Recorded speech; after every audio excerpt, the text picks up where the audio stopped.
The human voice. It's the instrument we all play. It's the most powerful sound in the world, probably. It's the only one that can start a war or say, I love you. And yet many people have the experience that when they speak, people don't listen to them. Why is that? How can we speak powerfully to make change in the world? What I'd like to suggest, there are a number of habits that we need to move away from. I've assembled for your pleasure here 7 deadly sins of speaking. I'm not pretending this is an exhaustive list, but these 7, I think, are pretty large. Habits that we can all fall into. First, gossip. Speaking ill of somebody who's not present. Not a nice habit, and we know perfectly well the person gossiping 5 minutes later will be gossiping about us. Second, judging. We know people who are like this in conversation, and it's very hard to listen to somebody if you know that you're being judged and found wanting at the same time. Third, negativity.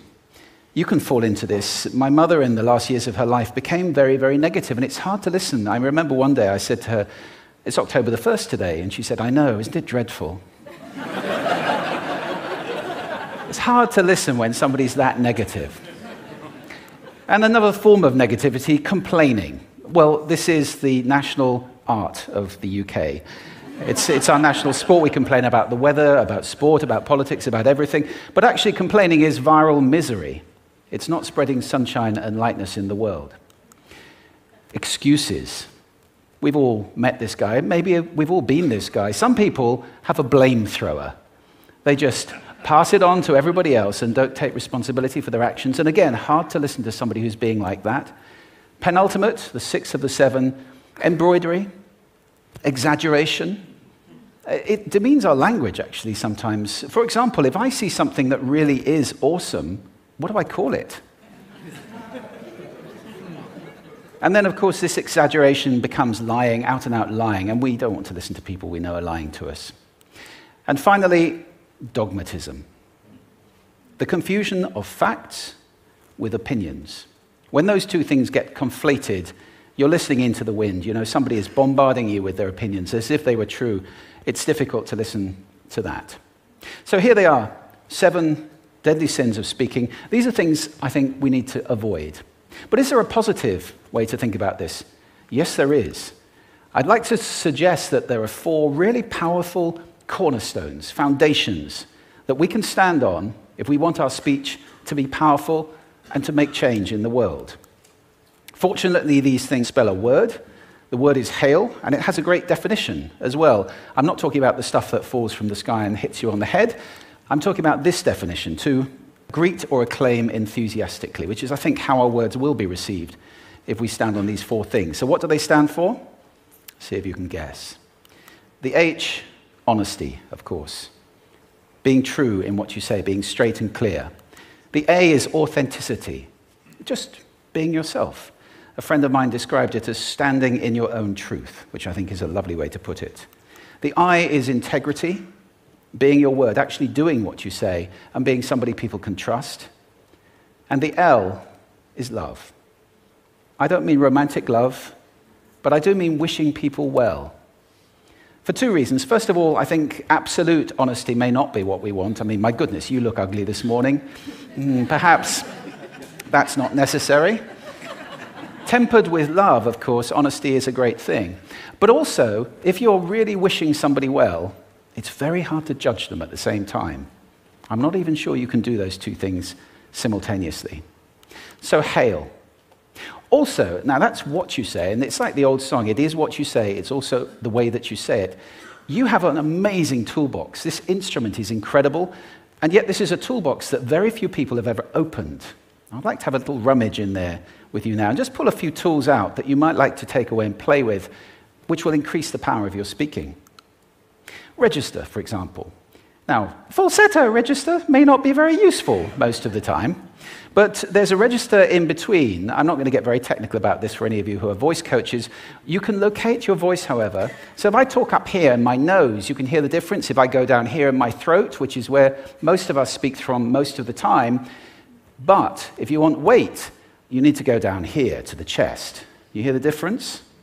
We vote for politicians with lower voices.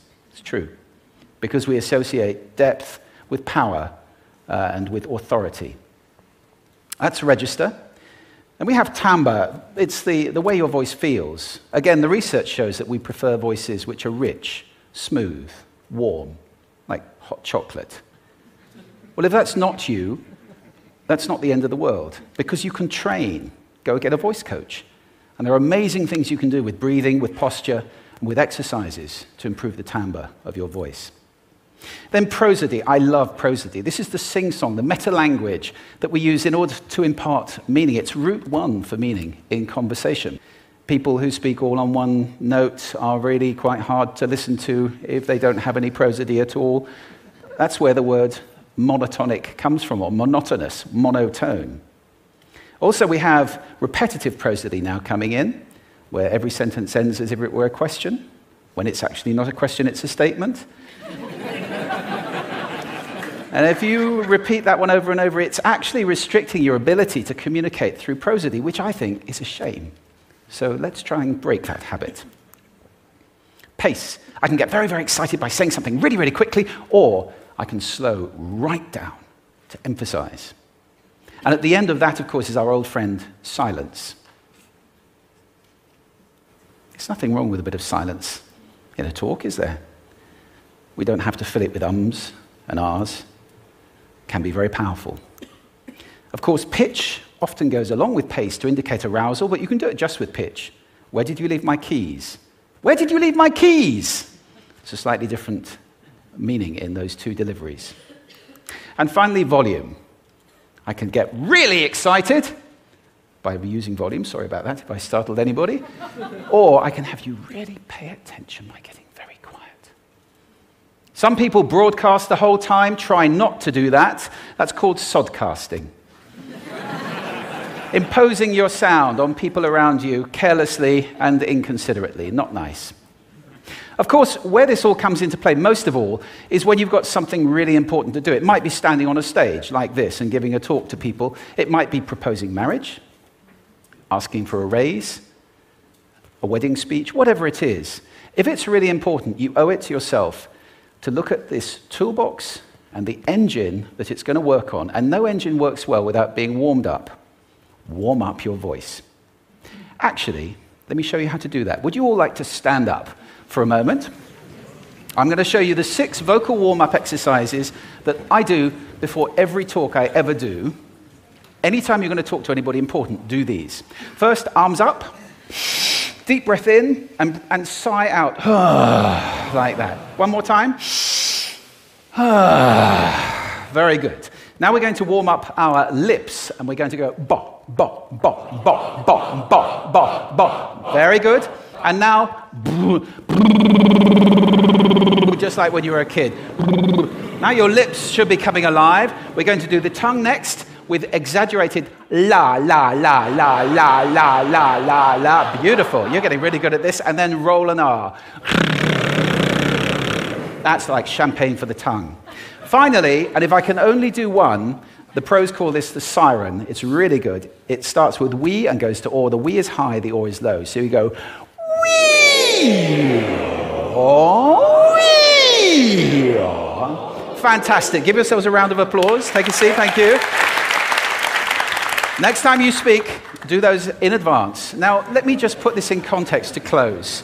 This is a serious point here. This is where we are now, right? We speak not very well into people who simply aren't listening in an environment that's all about noise and bad acoustics. I have talked about that on this stage in different phases. What would the world be like if we were speaking powerfully to people who are listening consciously in environments which were actually fit for purpose? Or to make that a bit larger, what would the world be like if we were creating sound consciously and consuming sound consciously and designing all our environments consciously for sound? That would be a world that does sound beautiful, and one where understanding would be the norm. And that is an idea worth spreading. Thank you. Thank you.